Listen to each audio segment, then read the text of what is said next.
ಮಿಥುನ ರಾಶಿಯವರ ಜುಲೈ ತಿಂಗಳ ಮಾಸ ಭವಿಷ್ಯದಲ್ಲಿ ಎಚ್ಚರಿಕೆಗಳು 5 ಎಚ್ಚರಿಕೆಗಳ ವಿಡಿಯೋಗೆ ಪ್ರತಿಯೊಬ್ಬ ಮಿಥುನ ರಾಶಿಯವರಿಗೆ ಆತ್ಮೀಯವಾದಂತಹ ಸ್ವಾಗತ. ಮೊದಲನೆಯ ಎಚ್ಚರಿಕೆ, ವಾಹನ ಮತ್ತು ಯಂತ್ರೋಪಕರಣಗಳನ್ನು ಉಪಯೋಗಿಸುವಾಗ ಜಾಗ್ರತೆ ವಹಿಸಿ. ನೀವು ಜುಲೈ ತಿಂಗಳಲ್ಲಿ ಎಲ್ಲೋ ಗಾಡಿ ಓಡಿಸ್ಕೊಂಡು ಹೋಗಬೇಕು, ಅದು ಬೈಕ್ ಇರ್ಬೋದು, ಸೈಕಲ್ ಇರ್ಬೋದು, ಕಾರ್ ಇರ್ಬೋದು, ಲಾರಿ ಇರ್ಬೋದು, ಆಟೋ ಇರ್ಬೋದು, ಟ್ರಕ್ ಇರ್ಬೋದು, ಟ್ರ್ಯಾಕ್ಟರ್ ಇರ್ಬೋದು, ಏನು ಬೇಕಾದ್ರೂ ಇರ್ಬೋದು. ವಾಹನ ಚಾಲನೆ ಅಥವಾ ಯಂತ್ರೋಪಕರಣಗಳ ಉಪಯೋಗ ಅಂದರೆ ಯಂತ್ರೋಪಕರಣಗಳಿರುತ್ತೆ. ಈಗ ರೈತರ ಹತ್ರ ಒಂದಿಷ್ಟು ಯಂತ್ರೋಪಕರಣಗಳು ಮೆಷಿನ್ಸ್ಗಳಿರ್ತವೆ, ಅಥವಾ ದೊಡ್ಡ ದೊಡ್ಡ ಮೆಷಿನ್ಸಲ್ಲೇ ನೀವು ಕೆಲಸ ಮಾಡುವಂಥ ಉದ್ಯೋಗಿಯೂ ಸಹ ಆಗಿದ್ದಿರಬಹುದು. ನಾನೀಗೊಂದು 20 ವರ್ಷಗಳ ಹಿಂದೆ 15 ವರ್ಷ ಒಂದು 15-20 ವರ್ಷಗಳ ಹಿಂದೆ ಪೂಜೆಗೆ ಹೋಗಿದ್ದೆ. ಯಾರೋ ಒಂದು ಫ್ಯಾಕ್ಟ್ರಿನಲ್ಲಿ ಪೂಜೆ ಇದೆ, ದೊಡ್ಡದು ಫ್ಯಾಕ್ಟ್ರಿ, ಅವರಿಗೆಲ್ಲ ನಾನು ಅವರ ಒಂದು ದೊಡ್ಡ ಆಫೀಸ್ಗಳಲ್ಲೆಲ್ಲ ಪೂಜೆ ಮಾಡಿಕೊಟ್ಟಿದ್ದೆ. ನಮ್ಮ ಫ್ಯಾಕ್ಟ್ರಿಗೂ ಬನ್ನಿ ಗುರುಗಳೇ ಅಂತ ಕರ್ಕೊಂಡು ಹೋಗಿದ್ದರು. ಹಾಗೆ ನಾನು ಫಸ್ಟ್ ಟೈಮ್ ನೋಡಿದ್ದು ಒಂದೊಂದು ಯಂತ್ರ, ಒಂದೊಂದು ದೊಡ್ಡ ದೊಡ್ಡ ರೂಮ್, ಅಷ್ಟು ದೊಡ್ಡ ಯಂತ್ರಗಳೇ ಇದ್ದಾವೆ. ಅಪ್ಪ, ಏನು ಇಷ್ಟು ದೊಡ್ಡ ಯಂತ್ರನೇ ಇಷ್ಟು ದೊಡ್ಡಕ್ಕಿರ್ತಾವ ಅಂತ. ಸೊ ಆ ಥರ ನಂಗೆ ಹೇಳಿದೆ. ಅಲ್ಲಿ ಕೆಲಸ ಮಾಡುವ ಕಾರ್ಮಿಕರನ್ನೆಲ್ಲ ನೋಡಿದೆ ನಾನು, ಬಹಳ ಜಾಗ್ರತೆಯಿಂದ ಕೆಲಸ ಮಾಡಿ ಅಂತ ಹೇಳಿದ್ದೆ.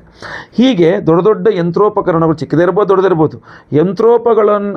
ಯಂತ್ರೋಪಕರಣಗಳ ಮುಂದೆ ನೀವು ಕೆಲಸ ಮಾಡ್ತೀರಾ ಅಂತ ಆದಾಗ ಬಹಳ ಜಾಗ್ರತೆ ವಹಿಸಬೇಕು. ಅಥವಾ ನೀವು ವಾಹನ ಚಾಲನೆ ಮಾಡಬೇಕಾದ್ರೆ ಬಹಳ ಜಾಗ್ರತೆ ವಹಿಸಲೇಬೇಕಾಗ್ತದೆ. ಮಿಥುನ ರಾಶಿಯವರು ಜುಲೈ ತಿಂಗಳಲ್ಲಿ ಎಚ್ಚರ. ಆಮೇಲೆ ಜೊತೆಗೆ ಇನ್ನೇನಾಗೋದು ಗೊತ್ತಾ, ಅಕಸ್ಮಾತ್ ಅಂಥದ್ದೇನು ಅವಘಡಗಳಾಗಿಲ್ಲ ಅಂದರೆ ರಿಪೇರಿ ಖರ್ಚುಗಳು ಜಾಸ್ತಿ ಬಂದುಬಿಡುತ್ತೆ ನಿಮಗೆ. ಚಿಕ್ಕ ತೊಂದರೆಗಳು, ಚಿಕ್ಕ ತೊಂದರೆಗಳು. ಅದೊಂದು ಚಿಕ್ಕ ಬೋಲ್ಟ್ ಇಲ್ಲ, ಚಿಕ್ಕ ನಟ್ಟಿಲ್ಲ, ಅಲ್ಲೆಲ್ಲೋ ಒಂಚೂರು ಲೂಸ್ ಆಗಿದೆ, ಒಂಚೂರು ಸೌಂಡ್ ಬರ್ತಾ ಇದೆ, ಏನು ಅಂತ ಅರ್ಥ ಆಗ್ತಾಯಿಲ್ಲ, ಆಯಿಲ್ ಲೀಕ್ ಆಗ್ತಾಯಿದೆ, ಯಾಕೆ ಅಂತ ಗೊತ್ತಾಗ್ತಾ ಇಲ್ಲ, ಅದು ಇದು ಈ ಥರ ಕಂಟಿನ್ಯೂಸ್ ಒಂದೊಂದು ಸಮಸ್ಯೆ ಆಗಿ ಟೆನ್ಷನ್ ಆಗ್ಬಿಡುತ್ತೆ. ನಿಮ್ಮ ವಾಹನ ಅಥವಾ ನಿಮ್ಮ ಯಂತ್ರೋಪಕರಣ ಕಂಟಿನ್ಯೂಸ್ ಆಗಿ ನಿಮ್ಮ ತೊಂದರೆ ಕೊಡ್ತಾನೇ ಇರುತ್ತೆ. ನಿಮ್ಗೆ ಅದೇ ದೊಡ್ಡ ಟೆನ್ಷನ್ ಆಗ್ಬಿಡುತ್ತೆ, ಆಯ್ತಲ್ವ? ಅದ್ರ ಬಗ್ಗೆ ಎಚ್ಚರ ವಹಿಸಿ. ಎರಡನೇ ಎಚ್ಚರಿಕೆ, ತಾಯಿಯ ಆರೋಗ್ಯದ ಬಗ್ಗೆ ಗಮನ ಕೊಡಬೇಕು. ತಾಯಿಯ ಆರೋಗ್ಯ ನಿಮ್ಮದೊಂದು ಸ್ವಲ್ಪ ಹೆಚ್ಚು ಕಡಿಮೆ ಆಗುವಂಥ, ಅಂದರೆ ತಾಯಿಯವರ ಆರೋಗ್ಯ ಸ್ವಲ್ಪ ಹೆಚ್ಚು ಕಡಿಮೆ ಆಗುವ ಸಾಧ್ಯತೆ ಜಾಸ್ತಿ ಕಂಡು ಬರ್ತಾ ಇದೆ. ಏನಾಗುತ್ತೆ, ತಾಯಿ ಅಂತಲೇ ಇಲ್ಲ, ಹಿರಿಯ ಮಹಿಳೆಯರು ನಿಮ್ಮ ಮನೆಯಲ್ಲಿ, ದೊಡ್ಡಮ್ಮ ಇದ್ದಾರೆ, ಅತ್ತೆ ಇದ್ದಾರೆ, ಅಜ್ಜಿ ಇದ್ದಾರೆ, ಹಿರಿಯರಿದ್ದಾರೆ ಅಂದರೆ ನೀವು ಮಿಥುನ ರಾಶಿಯವರಾಗಿದ್ದರೆ ಅವರ ಆರೋಗ್ಯದ ಬಗ್ಗೆ ತುಂಬ ಗಮನಿಸಬೇಕಾದಂಥ ಅವಶ್ಯಕತೆ ಇದೆ. ಅದರಲ್ಲೂ ವಿಶೇಷವಾಗಿ ಮಿಥುನ ರಾಶಿಯವರು ನೀವು ನಿಮ್ಮ ತಾಯಿಯವರ ಆರೋಗ್ಯದ ಬಗ್ಗೆ ಗಮನಿಸಬೇಕು. ತಾಯಿಯವರ ಆರೋಗ್ಯ ಮೇಲಿಂದ ಮೇಲೆ ಹಾಳಾಗುವಂಥ ಸಾಧ್ಯತೆ, ಚಿಕ್ಕ ಪುಟ್ಟ ಸಮಸ್ಯೆಗಳು, ಬೇರೆ ಏನೋ ಔಷಧಿ ಕೊಡಿಸಿದ್ರಿ, ಅದಕ್ಕೆ ಬೇರೆ ಏನೋ ಸಮಸ್ಯೆ ಆಯಿತು, ಅದಕ್ಕೆ ಔಷಧಿ, ಅದು ಮತ್ತು ಬೇರೆ ಏನೋ ರಿಯಾಕ್ಷನ್ ಆಯಿತು, ಈ ಥರ ಸ್ವಲ್ಪ ಅದ್ರ ಬಗ್ಗೆ ಗಮನ ಕೊಡಬೇಕಾದಂಥ ಅವಶ್ಯಕತೆ ಕಂಡು ಬರ್ತಾ ಇದೆ. ಪರಿಹಾರಗಳು ಅವಶ್ಯಕ. ಇನ್ನು ಮೂರನೆಯ ಎಚ್ಚರಿಕೆ ಮಿಥುನ ರಾಶಿಯವರಿಗೆ ಜುಲೈ ತಿಂಗಳಿಗೋಸ್ಕರ ಏನಪ್ಪ ಅಂದರೆ, ಮನೆ ಕುಟುಂಬದಲ್ಲಿ ಒತ್ತಡ, ಫ್ಯಾಮಿಲಿ ಮ್ಯಾಟರ್ಸ್ ವಿಚಾರದಲ್ಲಿ ಭಿನ್ನಾಭಿಪ್ರಾಯಗಳು. ನೀವು ಹೇಳ್ತೀರಾ ಇಂಥ ಟೈಮಲ್ಲೇ ಆಗಬೇಕು ಅಂತ, ಅವ್ರು ಹೇಳ್ತಾರೆ ಈ ಟೈಮಲ್ಲಿ ಬೇಡ, ಚಿಕ್ಕಪ್ಪ ಇನ್ನೊಂದು ಅಂತ ಹೇಳ್ತಾರೆ, ದೊಡ್ಡಪ್ಪ ಮತ್ತೊಂದು ಹೇಳ್ತಾರೆ, ಮಾವ ಇನ್ನೊಂದು ಹೇಳ್ತಾರೆ, ಅಪ್ಪ ಇನ್ನೊಂದು ಹೇಳ್ತಾರೆ, ಅಮ್ಮ ಇನ್ನೊಂದು ಹೇಳ್ತಾರೆ, ಅಣ್ಣ ಇನ್ನೊಂದು ಹೇಳ್ತಾರೆ, ಅತ್ತಿಗೆ ಇನ್ನೊಂದು ಹೇಳ್ತಾರೆ, ತಮ್ಮ ಇನ್ನೊಂದು ಹೇಳ್ತಾರೆ, ತಂಗಿ ಇನ್ನೊಂದು ಹೇಳ್ತಾರೆ, ಭಾವ ಇನ್ನೊಂದು ಹೇಳ್ತಾರೆ, ಅಕ್ಕ ಇನ್ನೊಂದು ಹೇಳ್ತಾರೆ, ಭಾವ ಇನ್ನೊಂದು ಹೇಳ್ತಾರೆ. ಸೊ ಭಿನ್ನಾಭಿಪ್ರಾಯಗಳು, ಒಬ್ಬೊಬ್ಬರು ಒಂದೊಂದು ಹೇಳಿದಾಗ ಎಲ್ಲರೂ ನಾನು ಹೇಳ್ದಂಗೆ ಆಗಬೇಕು ಅಂತಂದಾಗ ಅದು ಜಗಳ ಆಗುತ್ತೆ, ಒತ್ತಡ ಆಗುತ್ತೆ, ಕುಟುಂಬದಲ್ಲಿ ಒತ್ತಡ ಆಗುತ್ತೆ. ಅದು ಜುಲೈ 16ನೇ ತಾರೀಕಿನ ನಂತರ ಅದು ಜಾಸ್ತಿ ಆಗುತ್ತೆ. ಸೊ ಮನೆಯಲ್ಲಿ ಒತ್ತಡದ ವಾತಾವರಣ, ಕುಟುಂಬದಲ್ಲಿ ಒತ್ತಡದ ವಾತಾವರಣ, ಫ್ಯಾಮಿಲಿ ಮೇಲೆ ತುಂಬ ಒತ್ತಡ, ಅಯ್ಯೋ ಮನೆಯದೇ ದೊಡ್ಡ ಟೆನ್ಷನ್ ಆಗ್ಬಿಟ್ಟಿದೆ ಬಾಸ್, ನನಗೆ ಹೇಳೋಕ್ಕಾಗ್ತಾಯಿಲ್ಲ ಅನ್ನೋ ಥರ. ಮನೇಲಿ ದೊಡ್ಡ ಟೆನ್ಷನು, ಅಯ್ಯೋ ನಾನು ಹೇಳಿದ್ರೆ ನನ್ನ ಮಾತೇ ಕೇಳ್ತಾ ಇಲ್ಲ, ಅವ್ರು ಹೇಳಿದ್ದೇ ಆಗಬೇಕು ಅಂತ ಹೇಳ್ತಾವ್ರೆ, ಅದರಿಂದ ನನಗೆ ಅದೇ ದೊಡ್ಡ ಟೆನ್ಷನ್ ಆಗ್ಬಿಟ್ಟಿದೆ, ನಂಗೆ ಅದನ್ನು ಸಾಲ್ವ್ ಮಾಡ್ಕೊಂಡ್ರೆ ಸಾಕಾಗ್ಬಿಟ್ಟಿದೆ. ಆ ಥರದ ಒಂದು ವಾತಾವರಣ. ಪರಿಹಾರ ಬಹಳ ಮುಖ್ಯ. ಎಂಡಲ್ಲಿ ಹೇಳ್ತೀನಿ ಪರಿಹಾರ. ಭಾಳ ಇಂಪಾರ್ಟೆಂಟ್ ವಿಡಿಯೋ ಅಲ್ವಾ? ಪ್ರತಿಯೊಬ್ಬ ಮಿಥುನ ರಾಶಿಯವರಿಗೆ ವಿಡಿಯೋ ರೀಚ್ ಆಗತ್ತರ ದಯವಿಟ್ಟು WhatsApp, Facebook, messenger, Telegram, Instagram ಎಲ್ಲ ಕಡೆ ಶೇರ್ ಮಾಡಿ, ಆದಷ್ಟು ಜಾಸ್ತಿ ಶೇರ್ ಮಾಡಿ ವಿಡಿಯೋನ. ಪ್ರತಿಯೊಬ್ಬರಿಗೂ ವಿಡಿಯೋ ರೀಚ್ ಆಗಲಿ. ನೀವಿನ್ನು ಸಬ್ಸ್ಕ್ರೈಬ್ ಮಾಡ್ಕೊಳ್ಳಿ ಅಂದರೆ ಚಾನಲ್ ಸಬ್ಸ್ಕ್ರೈಬ್ ಮಾಡ್ಕೊಂಡು ಬೆಲ್ ಬಟನ್ ಹೊತ್ಕೊಂಡು ಆಲ್ ಅಂತ ಮಾಡಿರಿ.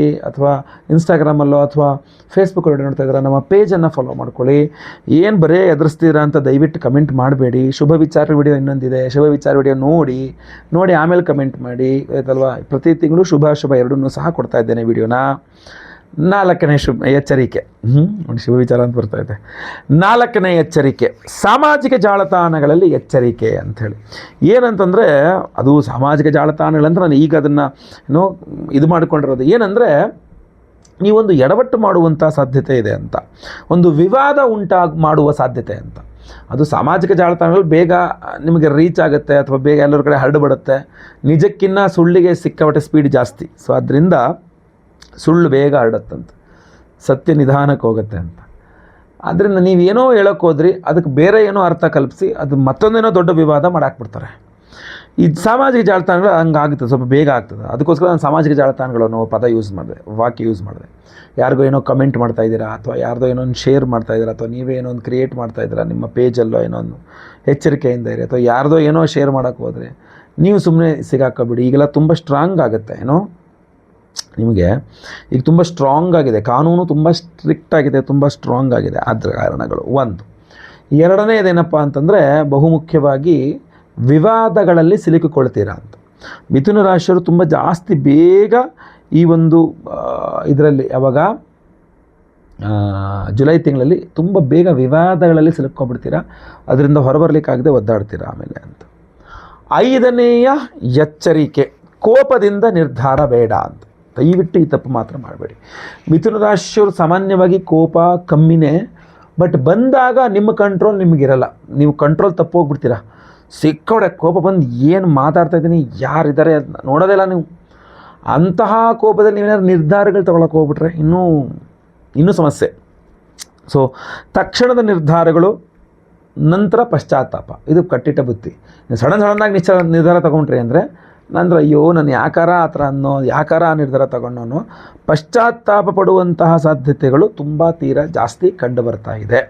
ಸೊ ದಯವಿಟ್ಟು ಈ 5 ಎಚ್ಚರಿಕೆಗಳ ಬಗ್ಗೆ ಗಮನ ಹರಿಸಿ. ಪರಿಹಾರ ಬಹಳ ಮುಖ್ಯ. ನಿಮಗೋಸ್ಕರ ವಿಶೇಷ ಪರಿಹಾರ ಮಾಡಿ ಅದ್ಭುತವಾದಂತಹ ಪ್ರಸಾದವನ್ನು ಕೊಡ್ತಾ ಇದ್ದೇವೆ, ಅದ್ರ ಬಗ್ಗೆ ತಿಳ್ಕೊಳ್ಬೇಕು ನೀವು. ಜೂನ್ 29ನೇ ತಾರೀಕು ಸೋಮವಾರ ಹುಣ್ಣಿಮೆಯ ದಿವಸ, ಅವತ್ತು ವಟ ಸಾವಿತ್ರಿ ವ್ರತ, ಭೂಮಿ ಪೂರ್ಣಿಮಾ ಅಂತ ಕರೀತಾರೆ. ಬಹಳ ವಿಶೇಷವಾಗಿರ್ತಕ್ಕಂಥ ಪರ್ವದಿನ. ಅವತ್ತಿನ ದಿವಸ ನಮ್ಮ ಯಾಗಶಾಲೆಯಲ್ಲಿ ಲಕ್ಷ್ಮೀನಾರಾಯಣ ಹೃದಯ ಮಂತ್ರ ಹವನವನ್ನು ಮಾಡ್ತಾ ಇದ್ದೇವೆ. ಕಮಲ ಪುಷ್ಪ, ತಾವರೆ ಹೂವುಗಳನ್ನು ಅರಳಿಸಿ ಜೇನುತುಪ್ಪದಲ್ಲಿ ಅದ್ದಿ ಲಕ್ಷ್ಮೀನಾರಾಯಣ ಹೃದಯ ಮಂತ್ರಗಳಲ್ಲಿ ಹೋಮವನ್ನು ಮಾಡ್ತಕ್ಕಂಥ, ಹಾಗೂ ಪಾಯಸ ದ್ರವ್ಯನೂ ಇರುತ್ತೆ. ಅದ್ಭುತವಾಗಿರ್ತಕ್ಕಂಥ ಹೋಮ ಅದು. ಸೊ ಆ ಒಂದು ವಿಶೇಷವಾದ ಹೋಮದಲ್ಲಿ ವಿಶೇಷವಾಗಿರ್ತಕ್ಕಂಥ ಯಶೋವರ್ಧನ ಮಣಿಯನ್ನು ಎನರ್ಜೈಸ್ ಮಾಡಿ ಕೊಡ್ತಾ ಇದ್ದೇವೆ. ಇಷ್ಟೇ ಅಲ್ಲ, ಈ ಯಶೋವರ್ಧನ ಮಣಿಯನ್ನು ಶಕ್ತಿಪೀಠವಾದಂತಹ, ನಮಗೆ ಅಷ್ಟಾದಶ ಶಕ್ತಿಪೀಠಗಳಲ್ಲಿ ಒಂದಾದಂತಹ ಕೊಲ್ಹಾಪುರ ಶ್ರೀ ಮಹಾಲಕ್ಷ್ಮಿಯ ಸನ್ನಿಧಾನ, ಆ ಸನ್ನಿಧಾನಕ್ಕೆ ಯಶೋವರ್ಧನ ಮಣಿಗಳನ್ನು ತೆಗೆದುಕೊಂಡು ಹೋಗಿ ಅಲ್ಲಿಯೇ ನಾನು ಈ ಒಂದು ಯಶೋವರ್ಧನ ಮಣಿಗಳನ್ನು ದೇವಿಯ ಚರಣಾರವಿಂದಗಳಲ್ಲಿ ಇಟ್ಟಿಸ್ಕೊಂಡು ಅಲ್ಲಿ ಕುಂಕುಮಾರ್ಚನೆ ಮಾಡಿಸಿ ಫಲಪಂಚಾಮೃತ ಅಭಿಷೇಕ ಮಾಡಿಸಿ, ಅದೆಲ್ಲ ಅಲ್ಲಿ ವಿಡಿಯೋ ತೆಗಿಲಿಕ್ಕಾಗಲ್ಲ, ಬಟ್ ಫೋಟೋಸ್ ತೆಗೆದಿದ್ದೇನೆ. ಈ ವಿಡಿಯೋ ಎಂಡಲ್ಲಿ ಅದನ್ನು ಹಾಕಲಿಕ್ಕೆ ಅಥವಾ ಸ್ಕ್ರೀನ್ ಮೇಲೆ ಹಾಕಲಿಕ್ಕೆ ಪ್ರಯತ್ನವನ್ನು ಮಾಡ್ತೇನೆ.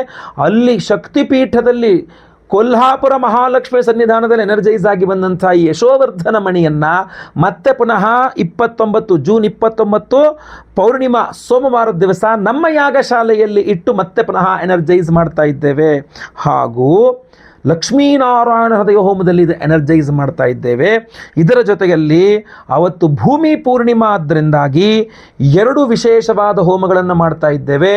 ಒಂದು ವಾಸ್ತು ಹೋಮ, ಇನ್ನೊಂದು ಭೂವರಾಹಸ್ವಾಮಿಯ ಹೋಮ. ಭೂಮಿ ಪೂರ್ಣಿಮಾ, ಭೂವರಾಹಸ್ವಾಮಿಯ ಹೋಮ ಹಾಗೂ ಯಶೋವರ್ಧನ ಮಣಿ. ನೋಡಿ, ನಿಮ್ಮ ಯಾವುದೇ ಭೂಮಿಗೆ ಸಂಬಂಧಪಟ್ಟ ಸಮಸ್ಯೆಗಳಿರಲಿ, ಬಾಡಿಗೆ ಮನೆಯಿರಲಿ, ಸ್ವಂತ ಮನೆಯಿರಲಿ, ಆ ಮನೆಯಲ್ಲಿ ವಾಸ್ತು ಸರಿ ಇಲ್ವಾ, ವಾಸ್ತು ಹೋಮವನ್ನು ಮಾಡಿ ಈ ಯಶೋವರ್ಧನ ಮಣಿಯನ್ನು ಎನರ್ಜೈಸ್ ಮಾಡಿ ಕೊಡ್ತಾ ಇರ್ತಕ್ಕಂಥದ್ದು. ಅಥವಾ ಭೂಮಿ ವ್ಯವಹಾರ ಮಾಡ್ತಾ ಇದ್ದೀರಾ, ನೀವೇ ರಿಯಲ್ ಎಸ್ಟೇಟ್ ಮಾಡ್ತಾ ಇದ್ದೀರಾ, ಅಥವಾ ಯಾವುದೋ ಭೂಮಿಯನ್ನು ಖರೀದಿ ಮಾಡಬೇಕು ಅಂತ ಪ್ರಯತ್ನ ಮಾಡ್ತಾ ಇದ್ದೀರಾ, ಸೈಟೋ ಭೂಮಿನೋ ಖರೀದಿ ಮಾಡಬೇಕು, ತೋಟ ಖರೀದಿ ಮಾಡಬೇಕಂತ ಪ್ರಯತ್ನ ಮಾಡ್ತಾ ಇದ್ದೀರಾ, ಅಥವಾ ಸೇಲ್ ಮಾಡಬೇಕು ಅಂತ ಪ್ರಯತ್ನ ಮಾಡ್ತಾ ಇದ್ದೀರಾ, ಅಥವಾ ವ್ಯವಹಾರ ಮಾಡಿಸಬೇಕು ಅಂತ ಕೂತ್ಕೊಂಡಿದ್ದೀರಾ ಬ್ರೋಕರ್ ಆಗಿ, ಏನೇ ಆಗಿರಲಿ, ಭೂಮಿ ಪೂರ್ಣಿಮಾ ದಿವಸ ನಮ್ಮ ಭೂವರಾಹಸ್ವಾಮಿಯ ಹೋಮದಲ್ಲಿ ಎನರ್ಜೈಸ್ ಆಗುತ್ತೆ. ಮನೆ ದೋಷ ಪರಿಹಾರಕ್ಕೆ ವಾಸ್ತು ಹೋಮದಲ್ಲಿ ಎನರ್ಜೈಸ್ ಆಗುತ್ತೆ. ಬಹಳ ಅದ್ಭುತವಾಗಿರತಕ್ಕಂಥದ್ದು, ಅದನ್ನು ಮಾಡ್ತಾ ಇದ್ದೇವೆ. ಜೊತೆಗೆ ಸಂತಾನದವರಿಗೆ ಸಂತಾನ ಆಗಬೇಕು ಅಂಥೇಳಿ, ಸಂತಾನ ಇರುವವರಿಗೆ ಮಕ್ಕಳ ವಿಚಾರದಲ್ಲಿ ಅನುಕೂಲವಾಗಬೇಕು ಅಂತ ಸಂತಾನ ಗೋಪಾಲಕೃಷ್ಣ ಹೋಮವನ್ನು ಮಾಡ್ತಾ ಇದ್ದೇವೆ. ನಿಮ್ಮೆಲ್ಲರ ಸರ್ಪದೋಷಗಳ ಪರಿಹಾರಕ್ಕೆ ಆಶ್ಲೇಷ ಬಲಿ ಪೂಜೆ ಸರ್ಪಶಾಂತಿ ಹೋಮವನ್ನು ಮಾಡ್ತಾ ಇದ್ದೇವೆ. ಸರ್ಪಶಾಪಾತ್ ಕುಲಕ್ಷಯ, ಸಂತಾನ ದೋಷ ಆಗ್ತಾ ಇದೆ, ಮಕ್ಕಳಾಗ್ತಾ ಇಲ್ಲ ಸರ್ಪದೋಷ, ಮದುವೆನೇ ಆಗ್ತಾ ಇಲ್ಲ ಸರ್ಪದೋಷ, ಮನೆ ಕಟ್ಟಕ್ಕಾಗ್ತಾ ಇಲ್ಲ ಸರ್ಪದೋಷ, ಏನೋ ಜೀವನದಲ್ಲಿ ಅಭಿವೃದ್ಧಿ ಆಗ್ತಾ ಇಲ್ಲ, ಉದ್ಯೋಗ ವ್ಯಾಪಾರ ವ್ಯವಹಾರಾದಿಗಳೆಲ್ಲ ಅಭಿವೃದ್ಧಿ ಆಗ್ತಾ ಇಲ್ಲ ಸರ್ಪದೋಷ ಯಾವುದೇ ಇದ್ರೂ ಪರಿಹಾರಕ್ಕೆ ಸರ್ಪದೋಷಕ್ಕೆ ಆಶ್ಲೇಷ ಬಲಿ ಪೂಜೆ, ಸರ್ಪಶಾಂತಿ ಹೋಮವನ್ನು ಮಾಡ್ತಾ ಇದ್ದೇವೆ. ಗುರುದೋಷಗಳ ಪರಿಹಾರಕ್ಕೆ ಗುರುಶಾಂತಿ ಹೋಮ, ಶನಿಪೀಡೆಗಳ ಪರಿಹಾರಕ್ಕೆ ಪಂಚಮ ಶನಿ, ಅಷ್ಟಮ ಶನಿ, ಅರ್ಧಾಷ್ಟಮ ಶನಿ, ಸಾಡೆ ಸಾತಿ ಇತ್ಯಾದಿ ಎಲ್ಲ ಶನಿ ಮಹಾದಶ, ಅಂತರ್ದಶ, ಶನೇಶ್ವರನ ಅನುಗ್ರಹಕ್ಕೆ ಶನಿಶಾಂತಿ ಹೋಮವನ್ನು ಮಾಡ್ತಾ ಇದ್ದೇವೆ. ಗುರು ಬಲಪ್ರಾಪ್ತಿಗೆ ಗುರುಶಾಂತಿ ಹೋಮವನ್ನು ಮಾಡ್ತಾ ಇದ್ದೇವೆ. ನವಗ್ರಹಗಳ ದೋಷ ಪರಿಹಾರಕ್ಕೆ ನವಗ್ರಹ ಶಾಂತಿ ಹೋಮಗಳನ್ನು ಮಾಡ್ತಾ ಇದ್ದೇವೆ. ಈ ಎಲ್ಲ ಹೋಮಗಳನ್ನು ಮಾಡಿ ವಿಶೇಷವಾಗಿ ಈ ಯಶೋವರ್ಧನ ಮಣಿಯನ್ನು ಎನರ್ಜೈಸ್ ಮಾಡಿ ಕೊಡ್ತಾ ಇದ್ದೇವೆ ಇದಿಷ್ಟು ಹೋಮಗಳಲ್ಲಿ. ಹಾಗೂ ಇದಕ್ಕಿಂತ ಪೂರ್ವ ನಾವು ಕೊಲ್ಹಾಪುರ ಶ್ರೀ ಮಹಾಲಕ್ಷ್ಮಿ ಸನ್ನಿಧಾನ ಶಕ್ತಿಪೀಠದಲ್ಲಿ ಇದನ್ನು ಇಟ್ಟು ಎನರ್ಜೈಸ್ ಮಾಡ್ಕೊಂಡು ತಗೊಬಂದು ಮತ್ತೆ ಪುನಃ 29ನೇ ತಾರೀಕು ಹುಣ್ಣಿಮೆ ವಟಸಾವಿತ್ರಿ ವ್ರತ ಭೂಮಿ ಪೂರ್ಣಿಮಾ ದಿವಸ ಮತ್ತೆ ಪುನಃ ಈ ಎಲ್ಲ ಹೋಮಗಳು ಲಕ್ಷ್ಮೀನಾರಾಯಣದ ಹೋಮ, ಆಮೇಲೆ ವಾಸ್ತು ಹೋಮ, ಭೂವರಾಹಸ್ವಾಮಿ ಹೋಮ, ಸಂತಾನಗೋಪಾಲಕೃಷ್ಣ ಹೋಮ, ಆಶ್ಲೇಷ ಬಲಿ ಪೂಜೆ, ಸರ್ಪಶಾಂತಿ ಹೋಮ, ಗುರುಶಾಂತಿ, ಶನಿಶಾಂತಿ ಸಹಿತ ಮಹಾನವಗ್ರಹ ಶಾಂತಿ ಹೋಮಗಳು ಇದನ್ನು ಎನರ್ಜೈಸ್ ಮಾಡಿ ಕೊಡ್ತಾ ಇದ್ದೇವೆ. ಯಾವುದೇ ರಾಶಿ ಯಾವುದೇ ನಕ್ಷತ್ರದವರಿದ್ದರೂ ಪರವಾಗಿಲ್ಲ, ಪ್ರತಿಯೊಬ್ಬರು ಸಹ ಒಂದು ಕೆಂಪು ಅಥವಾ ಕಪ್ಪು ದಾರದಲ್ಲಿ ಇದನ್ನು ಕುತ್ತಿಗೆಯಲ್ಲಿ ಧಾರಣೆ ಮಾಡ್ಕೊಳ್ಬಹುದು, ಇಲ್ಲ ಪಾಕೆಟಲ್ಲಿ ಇಟ್ಕೊಳ್ಬಹುದು, ಇಲ್ಲ ಲಾಕರಲ್ಲಿ ಇಟ್ಕೊಳ್ಬಹುದು, ಮನೆಯ ದೇವರ ಮನೆಯಲ್ಲಿ ಇಟ್ಕೊಳ್ಬಹುದು, ನಿಮ್ಮ ಮನೆಯ ವಾಸ್ತು ಬಾಗಿಲ ಹತ್ರ ಇದನ್ನು ಕಟ್ಟಿಡಬಹುದು, ಅಥವಾ ನೀವೇ ಧಾರಣೆ ಮಾಡಿಕೊಂಡ್ರೆ ತುಂಬ ಅನುಕೂಲ. ಪ್ರತಿಯೊಬ್ಬರೂ ಸಹ ಆ ಲಕ್ಷ್ಮೀನಾರಾಯಣರ ಅನುಗ್ರಹ ಪ್ರಾಪ್ತಿಗೋಸ್ಕರ ಸಾಲ ಬಾಧೆಗಳು ಇತ್ಯಾದಿ ಯಾವುದೇ ಆರ್ಥಿಕ ಬಾಧೆಗಳ ಪರಿಹಾರಕ್ಕೆ ಪ್ರತಿಯೊಬ್ಬರು ನಿಮ್ಮ ಪಾಕೆಟಲ್ಲಿ ಇಟ್ಕೊಳ್ಬೋದು. ಯಾಕೆಂದರೆ ಕೊಲ್ಹಾಪುರ ಶ್ರೀ ಮಹಾಲಕ್ಷ್ಮಿಯ ಸನ್ನಿಧಾನದಿಂದ ಇದನ್ನು ತೊಗೊಂಬಂದಿದ್ದೇನೆ. ಇಟ್ಟು ಪೂಜೆ ಮಾಡಿಸ್ಕೊಂಡು ಇಲ್ಲಿಂದ ತೊಗೊಂಡೋಗಿ ಅಲ್ಲಿ ಇಟ್ಟು ಪೂಜೆ ಮಾಡಿಸ್ಕೊಂಡು ವಾಪಸ್ ತೊಗೊಂಬಂದಿದ್ದೇನೆ ಆಯ್ತಲ್ವಾ. ಸೊ ಪ್ರತಿಯೊಬ್ಬರಿಗೂ ಎಲ್ಲ ಹೋಮಗಳ ಭಸ್ಮ, ನಾಗಾರಾಧನೆ, ಅರಿಶಿನ ಪ್ರಸಾದ ಸಹಿತ ಕೊಲ್ಹಾಪುರ ಮಹಾಲಕ್ಷ್ಮಿಯ ಸನ್ನಿಧಾನದಲ್ಲಿ ಕುಂಕುಮಾರ್ಚನೆ ಮಾಡಿಸಿದ ಕುಂಕುಮ ಪ್ರಸಾದವೂ ಸಹ ಇದ್ರ ಜೊತೆಗೆ ನಾನು ಕಳಿಸ್ಕೊಡ್ತೇನೆ ಸ್ಪೀಡ್ ಪೋಸ್ಟಲ್ಲಿ. ಸಂಕಲ್ಪ ಸೇವೆಗೆ ಹೆಸರು ಕೊಟ್ಕೊಳ್ಳಿ. ಸ್ಕ್ರೀನ್ ಮೇಲೆ ಕೊಡುವಂಥ ನಂಬರ್ಗೆ ನಿಮ್ಮ ಹೆಸರು, ಗೋತ್ರ ಗೊತ್ತಿದ್ರೆ, ನಕ್ಷತ್ರ ಗೊತ್ತಿದ್ರೆ, ರಾಶಿ ಗೊತ್ತಿದ್ರೆ ಹಾಗೂ ನಿಮ್ಮ ವಿಳಾಸಗಳನ್ನು ಬೇಗ ವಾಟ್ಸಪ್ ಮಾಡ್ಕೊಳ್ಳಿ.